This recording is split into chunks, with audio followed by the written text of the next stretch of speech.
ಸಹಕಾರಿ ಕ್ಷೇತ್ರದ ಧುರೀಣ ಕಾಂಗ್ರೆಸ್ನ ಹಿರಿಯ ಮುಖಂಡ ಕೆಎನ್ ರಾಜಣ್ಣ ಅವರನ್ನ ಸಚಿವ ಸ್ಥಾನದಿಂದ ವಜಾಗೊಳಿಸಿದ ಕಾಂಗ್ರೆಸ್ ಹೈಕಮಾಂಡ್ ನಿರ್ಧಾರಕ್ಕೆ ನಂಜನಗೂಡಿನಲ್ಲಿ ತಾಲೂಕು ನಾಯಕರ ಸಂಘ ತೀವ್ರವಾಗಿ ಖಂಡಿಸಿದ್ದು, ಇದು ನಾಯಕ ಸಮಾಜಕ್ಕೆ ಮಾಡಿರುವ ಅಪಮಾನ ಮತ್ತು ನಾಯಕ ಸಮಾಜವನ್ನ ರಾಜಕೀಯವಾಗಿ ಮುಗಿಸುವ ಹುನ್ನಾರ. ಮುಂದಿನ ದಿನಗಳಲ್ಲಿ ಈ ಎಲ್ಲ ಷಡ್ಯಂತ್ರಗಳಿಗೆ ತಕ್ಕ ಪಾಠ ಕಲಿಸುವುದಾಗಿ ಎಚ್ಚರಿಕೆ ವ್ಯಕ್ತವಾಗಿದೆ.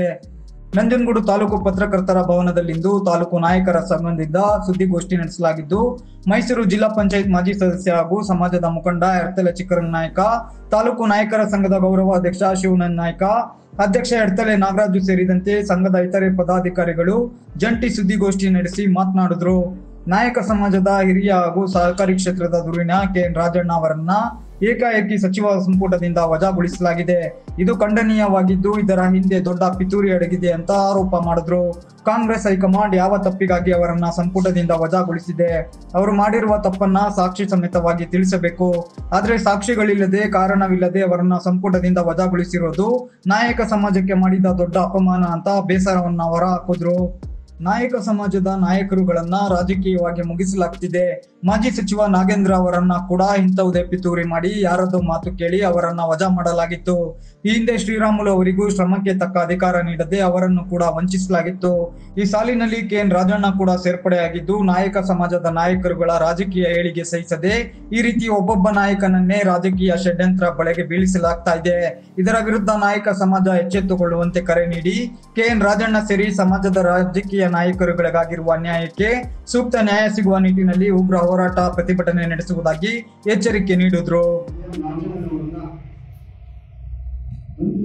ವಜಾ ಮಾಡೋದ್ರಿಂದ ನಮ್ಮ ತಾಲೂಕು ನಾಯಕರ ಸಂಘ ತೀವ್ರವಾಗಿ ಖಂಡಿಸುತ್ತೆ. ರಾಜಣ್ಣ ಅವರು ಕೇವಲ SC/ST ಕ್ಷೇತ್ರದಲ್ಲಿ ಗೆದ್ದಿಲ್ಲ, ಜನರಲ್ ಕ್ಷೇತ್ರದಲ್ಲಿ ಗೆದ್ದಿರೋದು.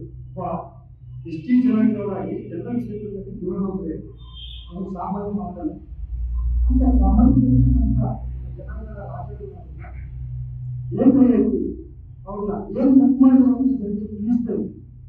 ಅವ್ರನ್ನ ವಜಾ ಮಾಡೋದು ತುಂಬಾ ದುರಂತ. ಇದನ್ನ ಮುಂದಿನ ದಿನಗಳಲ್ಲಿ ನಾವು ಯಾವುದೇ ಕಾರಣಕ್ಕೂ ಜನಾಂಗ ಮುಂದಿನ ದಿನಗಳಲ್ಲಿ ತಕ್ಕ ಪಾಠಗಳನ್ನು ಕಲಿಸಬೇಕಾಗುತ್ತದೆ. ರಾಜ್ಯದ ನಾಯಕ ಜನಾಂಗ ಕೂಡ ಇದ್ರ ಬಗ್ಗೆ ಎಚ್ಚೆತ್ತುಕೊಳ್ಳಬೇಕು. ಇದೊಂದೇ ಅಲ್ಲ, ನಾಯಕ ಸಮುದಾಯದ ಬಗ್ಗೆ ಹಲವಾರು ಷಡ್ಯಂತ್ರಗಳು ನಡೀತಾನೆ ಇದೆ. ರಾಜಣ್ಣ ಏನು ತಪ್ಪು ಮಾಡೋದು ಪತ್ರಕರ್ತರ ಬಂಧುಗಳು ಗೊತ್ತು. ಆ ತಪ್ಪುಗಳನ್ನು ಕೂಡ ಅವರು ತಿಳಿಸ್ಬೇಕಲ್ಲ ನಮ್ಮ ಸಮಾಜಕ್ಕೆ. ಬೇರೆ ತಪ್ಪು ಮಾಡಿದ್ರು ಅವ್ರನ್ನ ತಂದಿರೋದು ಇದೊಂದು ಪುಸ್ತಕ. ಇದೊಂದೇ ಅಲ್ಲ, ಇದು ನೋಡಿರ್ಬೋದು 180 ಕೋಟಿ ಹಗರಣಾದರೂ ಕೂಡ ಅದನ್ನ ನಮ್ಮ ಇವರು ಅದೇ ಪುಸ್ತಕ ಬಂದು ಶ್ರೀರಾಮುಲು ಸೋಲಿಸಿ, ಶ್ರೀರಾಮುಲು ಸೋಲಿಸೋದಂದ್ರೆ ನಮ್ಮ ಜನಾಂಗದವರ ರಾಜರನ್ನೇ ಅವರನ್ನ ಅಪರಾಧ ಮಾಡೋಣ ಹೇಳಿದ್ರು. ಇದು ನಾಯಕ ಸಂಘ ಮಾಡಿರ್ತಕ್ಕಂಥ ನಾಗೇಂದ್ರ ಅವ್ರನ್ನ ಜೈಲಿಗೆ. ಇದು ಎಲ್ಲೋ ಒಂದ್ ಕಡೆ ಈ ಜನಗಳ ಟಾರ್ಗೆಟ್ ಮಾಡಿದ್ರು ಮಾತಾಡತಕ್ಕಂಥ ಕೆಲಸ ಇದು ನೋಡ್ತಾ ಇದ್ದೀವಿ. ಅದರಿಂದ ಮುಂದಿನ ದಿನಗಳಲ್ಲಿ ನಾವೆಲ್ಲರೂ ಕೂಡ ಎಚ್ಚೆತ್ತಬೇಕು. ಏನಾದ್ರು ರಾಜಣ್ಣ ನೋಡಿದ್ರೆ ಅವ್ರು ಏನ್ ತಪ್ಪು ಮಾಡಿದ್ರು ಅಂತ ತಿಳಿಸ್ತೀವಿ, ಇಲ್ಲಾಂದ್ರೆ ಅವನ ಮಂತ್ರಿ ಮಂಡಲಕ್ಕೆ ಮತ್ತೆ ವಾಪಸ್ ತಗೊಂಡು ಅಂತ ಈ ಮುಖಾಂತರ ನಾವು ಒತ್ತಾಯ ಮಾಡ್ತೀವಿ. ಏನಾದ್ರು ಹೆಚ್ಚು ಕಮ್ಮಿ ಮಾಡದೆ ಪೂಜೆ ಆಗ್ತಾದ್ರೆ ತಕ್ಕಾದ ಪಾಠವನ್ನು ಕೂಡ ನಾಯಕರೆಲ್ಲ ಕಲಿಸ್ತದೆ. ಈ ಜನಾಂಗ ಹೋರಾಟಕ್ಕೂ ಸರಿ, ಕಟ್ಟಿಗೆ ಹಿಡಿದ್ರೆ ವಾಲ್ಮೀಕಿ, ಕಟ್ಟಿಗೆ ಹಿಡಿದ್ರೆ ಮದಕರಿ ಅಂದ್ರೆ ನಾವು ಒಳ್ಳೆ ಮುಂದೆ ಸರ್ಕಾರ ಸ್ವತಂತ್ರವಾಗಿರ್ತಿದ್ರು. ಯಾವುದೇ ನಾವು ಅಡೆತಡೆಗಳಿದೆಯೋ ಅವರು ಸಾಮಾನ್ಯವಾಗಿ ಸಂರಕ್ಷಿಸಿದ್ರು. ST ಅಂತ ಗುರುತಿಸದ ಕ್ಷೇತ್ರದಲ್ಲಿ ಇದ್ದಿಲ್ಲ, ಅವರು ಜನರಲ್ ಕ್ಷೇತ್ರದಲ್ಲೇ ಗೆದ್ದಿದ್ರು.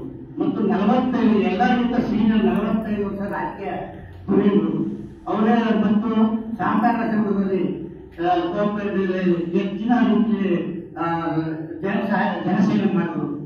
ಅವ್ರನ್ನ ಯಾವುದೋ ಒಂದು ದುರ್ಗದಲ್ಲಿ ಇಟ್ಕೊಂಡು ನಮ್ಮ ಜನಾಂಗದಲ್ಲಿ ನಾಯಕರು ವಾಲ್ಮೀಕಿ ಜನಾಂಗದಲ್ಲಿ ಮಟ್ಟ ಹಾಕಕ್ಕೆ ನಮ್ಮ ಸರ್ಕಾರ ಕಾಂಗ್ರೆಸ್ ಸರ್ಕಾರ ದುಡಿತಾ ಇದೆ.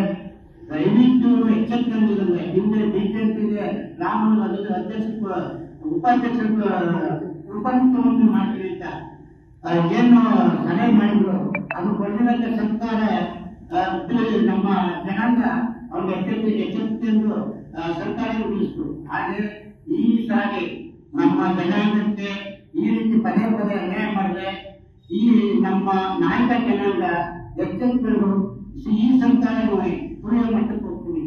ದಯವಿಟ್ಟು ಸರ್ಕಾರ ಎಚ್ಚೆತ್ತುಕೊಂಡು ಮುಂದಿನ ದಿನಗಳಲ್ಲಿ ರಾಜಣ್ಣವರನ್ನ ಪುನಃ ತಂದು ಸಚಿವ ಸಂಪುಟ ಸೇರ್ಪಡೆ ಮಾಡತಕ್ಕಂತ ತಮ್ಮಲ್ಲಿ ದೇವಕತ್ತ ಈ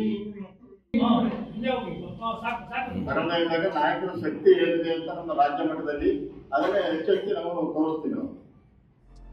ಸುದ್ದಿಗೋಷ್ಠಿಯಲ್ಲಿ ತಾಲೂಕು ನಾಯಕರ ಸಂಘದ ಪ್ರಧಾನ ಕಾರ್ಯದರ್ಶಿ ಶ್ರೀಕಂಠಸ್ವಾಮಿ, ಖಜಾಂಚಿ ಸುಧೀಂದ್ರ, ಮುಖಂಡರಾದ ಮಹೇಶ್ ಕಳಲೆ, ಲಕ್ಷ್ಮಣ ಸೇರಿದಂತೆ ಇನ್ನಿತರರು ಭಾಗವಹಿಸಿದ್ದರು.